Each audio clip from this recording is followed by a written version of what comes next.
Assalamualaikum warahmatullahi wabarakatuh. Bismillahirrahmanirrahim. Alhamdulillahirabbil alamin. Arsala rasulahu bil huda wa dinil haqq liyuzhirahu 'ala dini kulli walau karihal kafirun walau karihal munafiqun la nabiyya ba'da amma ba'du. Apa kabar semuanya? Bismillahirrahmanirrahim.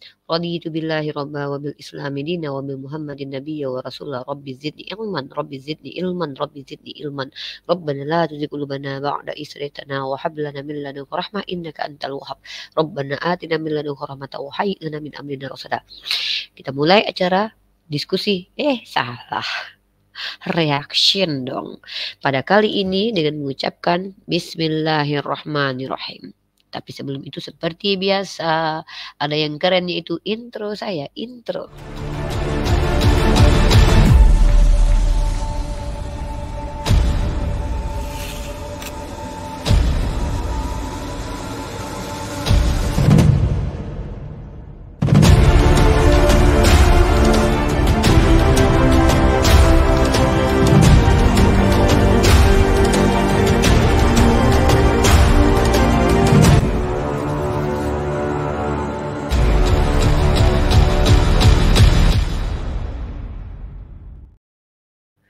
Itu dia intro keren Uniriva. Wadidaw wakicau walau ya.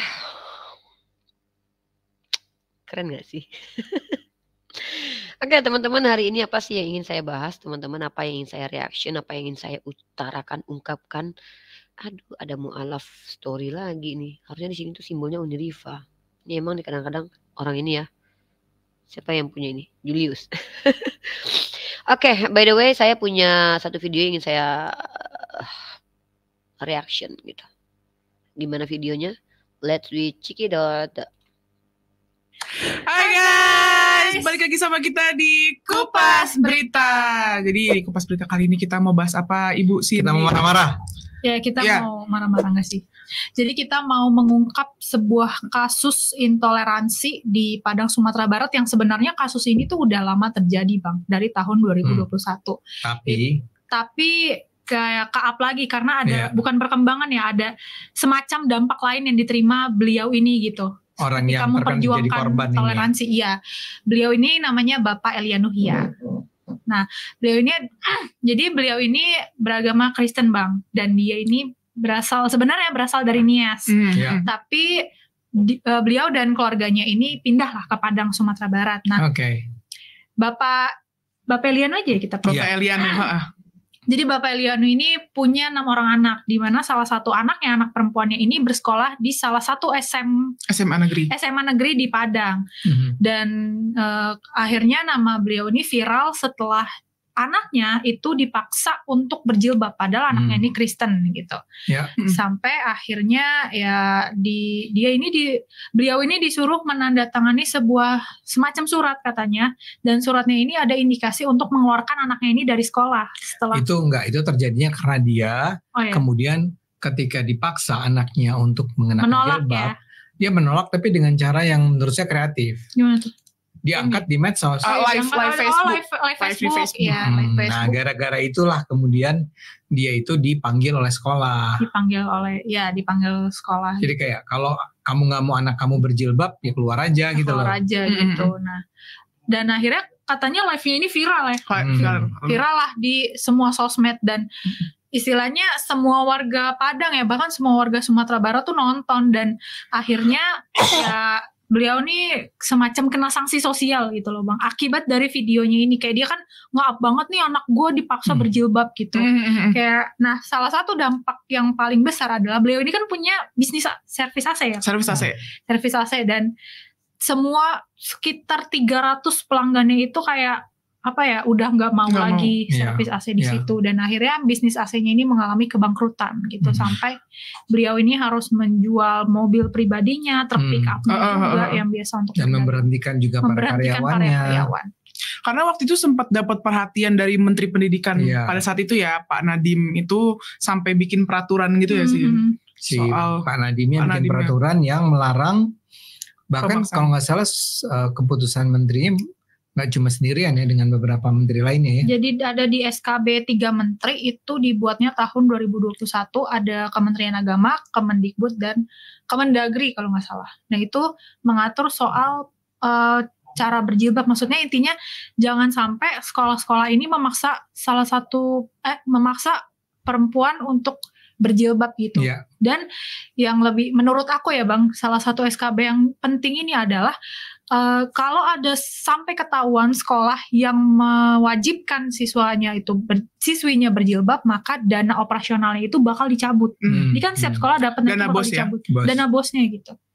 Jadi ya, dan sayangnya peraturan ini tuh jadi kan ada yang uji materi Bang dari judicial review. Iya, judicial review oleh salah satu ormas di Sumatera Barat. Dan sayangnya ormas ini ngajuin judicial review bahwa udah deh jangan ke Mahkamah Agung jangan sampai disahin nih. Dan sayangnya MA ini mengabulkan si judicial review ini. Jadinya SKB 3 Menteri ini nggak pernah pernah disahkan ya?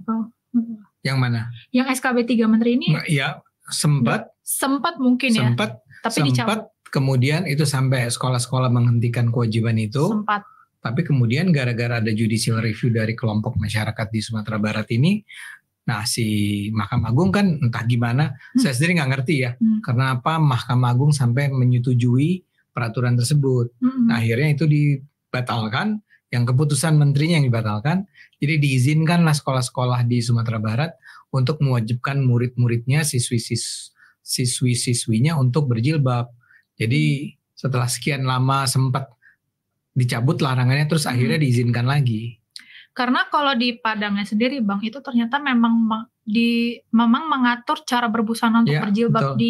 Kalau nggak salah di instruksi Wali Kota Padang tahun 2005, dan katanya nih kata Wali Kota Padang pada saat itu ya Bapak Fauzi Bahar itu sebenarnya nggak ada masalah kok. Buktinya sampai tahun 2021 16 tahun berjalan baik-baik aja, nggak ada yang protes, kenapa baru sekarang katanya gitu. Iya.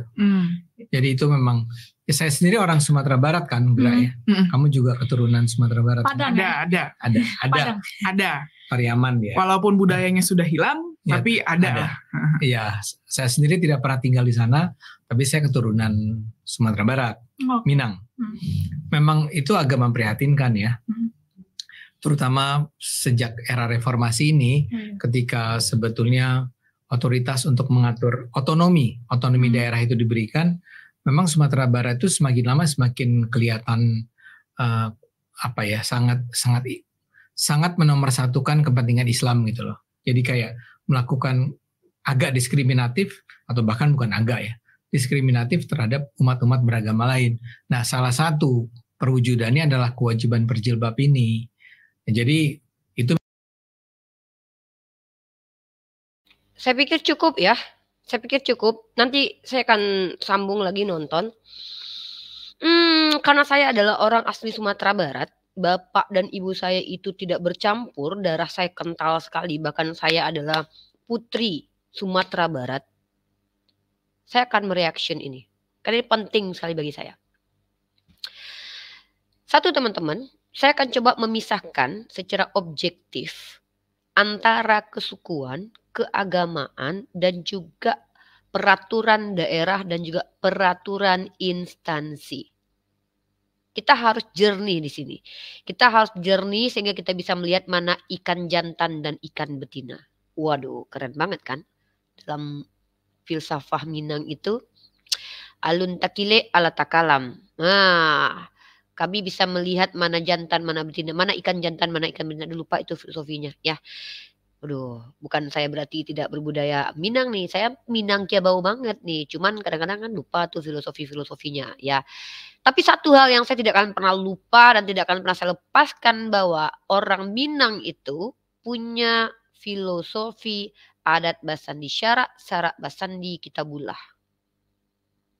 Adat basandi syarak, syarak basandi kitabullah. Apa kitabullah? Al-Quran. Itu dia. Nah, oke, sekarang kita masuk ke ranah instansi. Teman-teman, perhatikan sekali, perhatikan. Ketika ada satu sekolah memiliki sistem, memiliki regulasi, memiliki aturan yang tidak menindas, dan ternyata aturan itu adalah baik dan itu disepakati bersama. Kalau ada yang tidak ikuti aturan, boleh nggak ini sekolah mengeluarkan orang ini?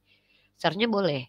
Nah, masalahnya di sini adalah orang-orang ini yang ngomong ini membawa agama. Kenapa? Karena memang Minang itu Sumatera Barat itu kental Islamnya. Dan herannya lagi, mereka hanya mereview Sumatera Barat, tapi mereka tidak mereview daerah lain yang juga menetapkan peraturan yang mereka tetapkan di daerah mereka menggunakan agama dan budaya mereka. Bahkan kalau bisa kita katakan tuh menghentikan kehidupan orang lain atau merugikan. Ya, saya bilang contoh ya, contoh ini saya kasih contoh. Ini orang-orang nih kalau ngomong bertiga nih ya, ini orang-orang ini ya, yang ngaku Minang ini ya. Kalau mau review itu yang adil. Nah, ada sekolah yang punya peraturan bajunya itu harus lengan panjang. Ya, kalau lu mau sekolah di situ, lu ikut. Bajunya harus lengan panjang, nggak peduli lu mau agama apa. Karena peraturan sekolahnya begitu, lengan panjang. Kalau nggak suka dengan peraturannya, nggak usah masuk di situ. Kan banyak sekolah lain tuh. Ada sekolah swasta. Nah, kalau keputusan daerahnya ternyata sudah seperti itu dan pemerintah juga tidak bermasalah, kenapa kalian yang bilang intoleran? Intoleran itu artinya apa? Intoleran itu artinya adanya diskriminasi sehingga merugikan orang lain. Dan tadi dia cerita nih, si anak itu live Facebook, itu dampak sosial teman-teman. Kemudian orang Minang nggak suka, akhirnya orang nggak suka belanja ke tempat dia. Berarti itu bukan kesalahan umat Islam. Saya kalau mau punya duit, mau belanja kemana saya itu suka-suka saya mau belanja ke non muslim atau tidak itu urusan saya, nggak ada yang bisa ngatur. Jangan gara-gara seandainya nih orang, misalnya soal itu saya, ada orang yang live di Facebook tidak disukai orang lain, salah lagi umat Islam. Jadi nggak bisa membedakan antara hukum satu komunitas atau komunal atau institusi dengan hukum agama dan hukum daerah dan juga hak dari sebuah daerah, otonomi daerah. Sama seperti Aceh yang boleh memberlakukan hukum syariat, sama seperti Yogyakarta atau daerah lain, sama seperti daerah Bali. Ini yang saya mau bahas nih. Kenapa? Kenapa selalu saja ketika ada sekolah yang mewajibkan Sumatera Barat untuk berjilbab, baik bagi muslim dan non-muslim, karena itu adalah peraturan daerah, menjadi seragam mahasiswa atau siswi di situ, kalian bilang Padang tidak toleransi. Pertanyaan saya, kenapa kalian tidak bilang Bali itu intoleran? Sementara mari kita simak apa kewajiban di Bali ya. Mari kita buka teman-teman. Nah, nih saya kasih data nih. Saya cuma bertanya aja nih orang-orang tuh kenapa kok. Ini jangan-jangan takutnya orang-orang benci Islam nih. Takutnya iya, karena kelihatan ini. Fairnya di mana nih orang-orang ya? Coba kalian sekali-sekali bilang gitu di Bali itu kalau berani, kalau memang kalian paradigmanya gini ya. Kalau di daerah Sumatera Barat wajib menggunakan pakaian berhijab ya sebagai seragam sekolah dan kalian bilang itu aturan itu intoleran. Coba saya mau bahas ini. Baik teman-teman, perhatikan ya. Ketika di Bali ada aturan yang berkaitan dengan agama dan budaya. Hari Raya Nyepi memiliki beberapa rangkaian acara yang dilakukan oleh umat Hindu di Bali. Berikut ini adalah beberapa rangkaian adat dalam perayaan Nyepi.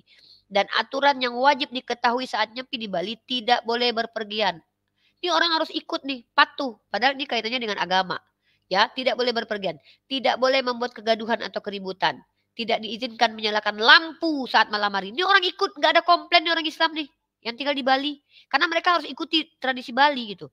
Mau lu bilang ini intoleran gitu. Gara-gara orang mengikuti agamanya, orang yang nggak beragama gelap-gelapan gitu. Ini orang kenapa ini bertiga ini? Ya. Dan lagi pula, kalau memang ternyata tidak diloloskan hukum keputusan itu, ya berarti pemerintah gitu. Dan kalian bilang ini intoleran. By the way kalian bertiga, makanya belajar Bible juga kalian. Pahami Bible. Jangan karena itu orang ingkar terhadap agamanya, kalian bilang orang Padang yang intoleran.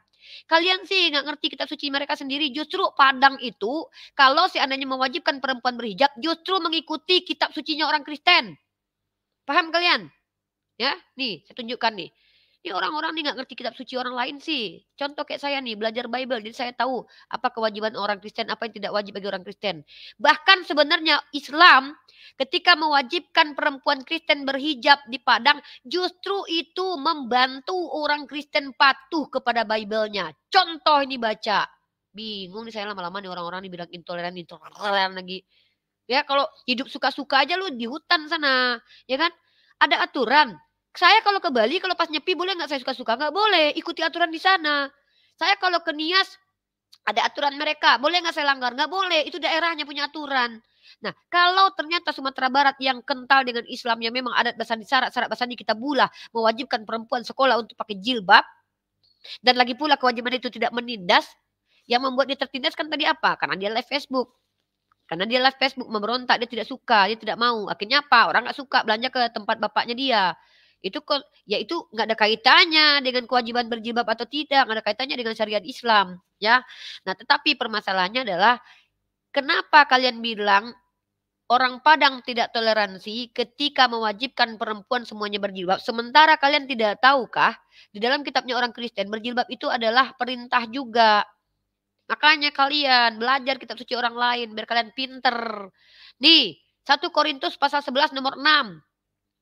Sebab jika perempuan tidak mau menudungi kepalanya, sebab jika perempuan tidak mau menudungi kepalanya, maka haruslah ia juga menggunting rambutnya. Tetapi jika bagi perempuan adalah penghinaan bahwa rambutnya digunting atau dicukur, maka haruslah ia menudungi kepalanya. Pada zaman Paulus, wanita menudungi kepalanya untuk menunjukkan kesopanan dan sikap tunduk kepada suaminya. Dan demi menyatakan martabatnya. Tudung itu mengandung arti bahwa ia harus dihormati dan dihargai sebagai seorang wanita. Tuh! Di agamanya sendiri orang Kristen menganggap tudung kepala itu penghormatan kepada perempuannya. Lalu kalian bilang orang Padang tidak toleransi dikarenakan mewajibkan orang Kristen berjilbab di Padang. Sementara di kitab sucinya sendiri mereka itu dihormati.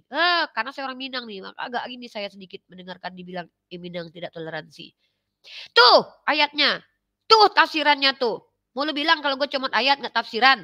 Tuh Matthew Henry bilang tuh, tafsiran dari scholar mereka. Tanpa tudung ia tidak memiliki martabat. Tuh. Jadi kalian berdua perempuan-perempuan, kalian perempuan-perempuan yang ngomong di Cokro TV ini ya, menurut Bible justru kalian tidak punya martabat karena kalian tidak bertudung kepala kalian. Baca lagi tuh. Ya. Kalau orang Kristen mengikuti kitab suci mereka, justru mereka harus berterima kasih kepada orang Sumatera Barat karena memerintahkan perempuan-perempuannya bertudung. Karena ternyata di ajarannya bertudung itu adalah seseorang menunjukkan perempuan yang bermartabat nih. Tanpa tudung ia tidak memiliki martabat. Kaum pria tidak menghormati wanita yang tidak memakai tudung karena mereka seolah-olah memamerkan dirinya di depan umum secara memalukan. Demikianlah tudung itu berfungsi sebagai suatu tanda harga diri dan kemuliaan kewanitaannya sebagaimana Allah telah menciptakannya. Prinsip dibalik pemakaian tudung ini sampai sekarang pun masih diperlukan. Seorang wanita Kristen haruslah berdandan dengan sopan, dengan hati-hati, mengenakan pakaian yang pantas dan bermartabat. Sehingga ia dapat pergi kemana saja dengan aman dan hormat. Ketika seorang wanita berdandan dengan sopan dan pantas bagi kemuliaan Allah, dia mempertinggi tingkat martabat dan kelayakannya sendiri yang telah dikaruniakan oleh Allah. Geram gue. Tahu lu bilang orang Padang tidak toleransi. Dasar cewek ngaku lo Minang, keturunan Minang lo. Kalian yang tidak toleransi. Kalian nggak ngerti ajaran Kristen seperti apa. Jangan karena mereka orang Kristen yang nggak mau pakai jilbab, yang nggak mau pakai tudung, ya kan? Kalian bilang orang Padang tidak toleransi. Sementara di ajaran Kristen sendiri berjilbab itu justru membuat perempuannya bermartabat. Besok-besok lu belajar Bible biar lu tahu mewakili Kristen. Kalau gini ya, kalian bertiga ya. Udahlah baca Al-Quran enggak, udahlah belajar Al-Quran enggak mau. Kalau kalian ingin mewakili orang Kristen, minimal kalian ngerti kitab sucinya orang Kristen dulu. Biar kalian bisa mewakili Kristen mayoritas. Jangan kalian hanya mewakili orang yang tidak taat kepada kitab sucinya. Lalu kalian bilang itu intoleran. Hak dan kewajiban itu ada. Kalau kalian pengen dapatkan hak, lakukan kewajiban. Negara ini aja punya aturan. Kita aja bayar pajak, ada aturannya. Kalau nggak mau keluar dari Indonesia, kalau nggak mau bayar pajak di Indonesia kan. Nah, ketika ada satu negara yang diberikan satu daerah punya otonomi, punya aturan sendiri, ikuti sebagaimana Bali diikuti, ikuti sebagaimana Nias diikuti, ikuti sebagaimana Toraja diikuti, ikuti Aceh sebagaimana diikuti. Kalau nggak mau jangan ke sana, kan begitu, tuh kan? Kok emosi Unirifa? Gak emosi. Unirifa itu bukan emosi guys. Unirifa itu cuma bangga aja sama orang Minang gitu. Orang Minang itu menghargai perempuan Kristen. Bahkan orang Minang itulah yang menjadi asbab orang Kristen itu memuliakan dirinya. Menurut kitab suci mereka. Ini perempuan-perempuan berdua nih ya. Justru kalian gak ngerti. Kalian itu justru merendahkan perempuan Kristen. Karena menurut kitab suci orang Kristen, saya bacakan lagi ya. Pada zaman Paulus, wanita menundukkan kepalanya untuk menunjukkan kesopanan dan sikap tunduk kepada suaminya dan demi menyatakan martabatnya. Tudung itu mengandung arti bahwa ia harus dihormati. Tuh. Makanya ada jadi orang. Kesel aja kadang orang sok-sok mewakili, intoleran, intoleran. Tahu-tahu di kitabnya orang Kristen sendiri disuruh pakai jilbab, mereka disuruh pakai tudung. Justru kami umat Islam menghargai, saya nih orang Minang nih, apalagi saya pembaca Bible nih, ya. Dalam Bible dituliskan bahwa justru kemuliaan perempuan tuh. Paulus yang ngajarin nih. Sebab jika perempuan tidak mau menundungi kepalanya, makalah ia harus dicukur rambutnya. Tapi jika bagi perempuan adalah penghinaan bahwa rambutnya digunting atau dicukur, maka haruslah ia menundungi kepalanya. Begitu loh. Berarti orang Padang ini luar biasa nih. Dengan adanya keputusan di Padang malah menghargai perempuan Kristen. Kalau perempuan kalau nggak mau ikuti aturan ya ngapain di situ gitu. Dadah. Kadang-kadang ini orang bertiga nih mewakili siapa gitu. Mana ya? Nah, sebab jika perempuan tidak mau menundungi kepalanya, maka haruslah ia menjaga menggunting rambutnya. Tetapi jika bagi perempuan adalah penghinaan bahwa rambutnya digunting atau dicukur, maka haruslah ia menundungi kepalanya. Nah, nih, 1 Korintus nih, pertimbangkanlah sendiri, patutkah perempuan berdoa kepada Allah dengan kepala yang tidak bertudung? Tuh. Nih, dalam 1 Korintus 11:4, bahkan laki-laki aja nih. Tiap laki-laki yang berdoa atau bernubuat dengan kepala yang bertudung menghina kepalanya. Nggak boleh laki-laki, baru laki-laki nggak boleh bertudung. Nah, bilangan 4:11, di atas misbah dari emas itu mereka harus membentangkan selai kain ungu tua dan menudunginya dengan tudung dari kulit lumba-lumba. Kemudian mereka harus memasang kayu. Jadi ada aturan-aturan dalam agama. Justru ternyata kewajiban berhijab, kewajiban bertudung kepala di Sumatera Barat itu justru mengikuti Bible juga. Harusnya bangga itu perempuan Kristen yang difasilitasi untuk menjalankan agamanya. Ya kalian bertiga mewakili apa? Mewakili hawa nafsu seorang kalian. Kalian bilang intoleran. Giliran di daerah lain punya aturan tersendiri, nggak ada kalian angkat. Kalian tuh sebenarnya bukan sedang menyuarakan ketidaktoleransian, tapi kalian menyuarakan kebencian ya, ketidaksukaan kalian kepada agama Islam. Udah kelihatan sudah. Tahulah entah apa yang digunakan. Kalau kalian mau berjilbab kalian aja sudah. Kalian aja nggak usah kalian enggak berbusana pun kalian enggak apa-apa. Jangankan enggak berhijab, bertelanjang bugil pun kalian terserah. Paling kalian ditangkap Satpol PP. Tapi masalahnya ketika ada satu daerah yang memiliki aturan, ya harus ikuti. Sebagaimana Bali diikuti, Aceh diikuti. Karena punya aturan sendiri-sendiri. Dan itu pun tidak, kalau seandainya pemerintah saja tidak masalah, tidak marah. Kecuali ada demo dari pemerintah, kecuali melanggar undang-undang daerah, melanggar undang-undang pemerintahan gitu. Kalian bilang intoleran. Makanya belajar kalian kitab sucinya orang Kristen. Biar bisa kalian mewakili orang Kristen bersuara. Ini enggak tuh kitab sucinya orang Kristen, sok-sokan pula bilang intoleran. Ada aja nih. Kok saya emosi banget ya? Karena mungkin saya orang Sumatera Barat ya. Jadi sifat kesukuan saya itu jadi muncul. Kenapa? Kesel aja lihat orang-orang yang tidak tahu kitab suci orang lain sok-sok mewakili orang yang beragama itu. Sementara di kitab suci sendiri menundung kepala itu ada suatu penghormatan kepada perempuan itu. Gitu ya. Ya kalau dia tidak mau ikuti aturan ya silahkan lah. Kan bisa cari sekolah lain gitu. Nah terus kalian bilang, kasihan banget bapaknya nggak ada yang beli AC lagi. Loh itu nggak ada kaitannya. Itu adalah konsekuensi. Ini saya aja seandainya saya misalkannya. Apa yang saya lakukan benar di sosial media. Misalkannya mensiarkan kebaikan gitu ya. Misal. Tiba-tiba nggak ada yang mau belanja ke tempat saya jualan. Itu nggak ada kaitannya sama orang tidak toleransi. Itu hak pilihan orang lain. Orang yang punya uang suka-suka dia lah dia mau belanja kemana. Kok kalian pula yang sibuk. Ada aja lah kalian ini. Ya karena ini berkaitan dengan suku, saudara-saudara. Sebagai seorang Sumatera Barat yang punya adat Basandi Sarak Basandi Kitabullah. Itu adalah filosofi orang Minang. Di mana kami orang Minang ini, filosofi landasan kehidupan kami harus sesuai dengan kitab Allah. Bukan berarti syariat Islam harus diberlakukan kepada orang Kristen. Tetapi masalahnya adalah seragam, hak berseragam, hak menentukan seragam seperti apa, hak menentukan buku apa yang dibaca, hak untuk bagaimana metode, bagaimana model sekolah, itu kan hak diberikan kepada lembaga-lembaga sekolah. Kecuali kewajiban tersebut bertentangan dengan agamanya. Baru. Kecuali kewajiban tersebut bertentangan dengan agamanya. Contoh, ada paksaan makan babi misalkannya. Sementara dia nggak makan babi. Baru itu intoleran. Ini dia disuruh berjilbab karena mengikuti aturan. Ya karena itu seragam untuk sekolahnya ditetapkan seperti itu. Dan ternyata di kitabnya sendiri juga mensupport. Bahkan itu adalah bentuk kemuliaan terhadap dia. Kok kalian larang orang memuliakan orang lain? Ini nih kadang nih. Yang kalau pengen kayak binatang kan. Nggak mau pakai baju. Pengen kayak binatang. Ya kan? Ini orang-orang kadang-kadang nih ya. Kami gak suka kalian berbaju. Kami pengen kalian buka celana kalian. Biar bisa kami melihat kalian. Gitu kali ya.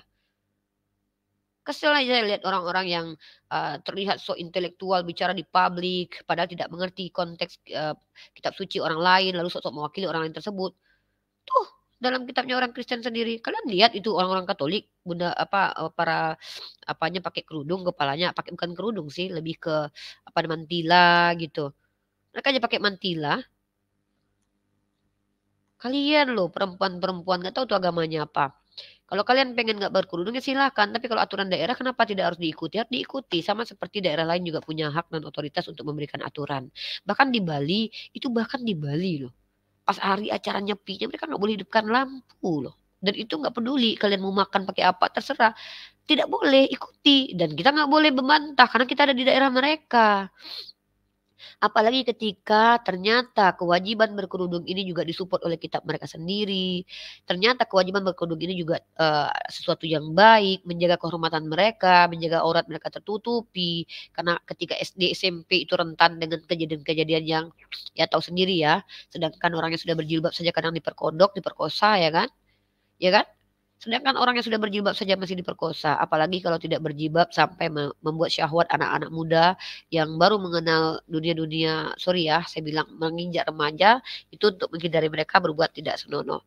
Artinya begini, sedangkan orang yang sudah berjilbab saja masih banyak diperlakukan tidak senonoh, apalagi kalau seumpama tidak menggunakan jilbab, tentu lebih banyak lagi. Contoh kasus-kasus pemerkosaan di daerah-daerah seperti India atau apa. Tapi intinya bukan itu sih ya, intinya adalah setiap bedakan aturan daerah, aturan agama. Kalau saya akan sepakat tidak toleransi orang Padang kalau seandainya memaksa umat Kristen untuk untuk sholat, atau untuk mereka misalkannya apa ya ritual mereka ya. Duh bingung saya Kristen ritualnya apa ya. Mereka kan bernyanyi di gereja melarang ibadah mereka. Misalnya mereka misal orang Kristen ketika sedang jam 12 tiba-tiba harus bernyanyi gitu kan. Misal nih, waktu di sekolah tiba-tiba dilarang melaksanakan ibadah mereka, baru itu intoleran. Gitu.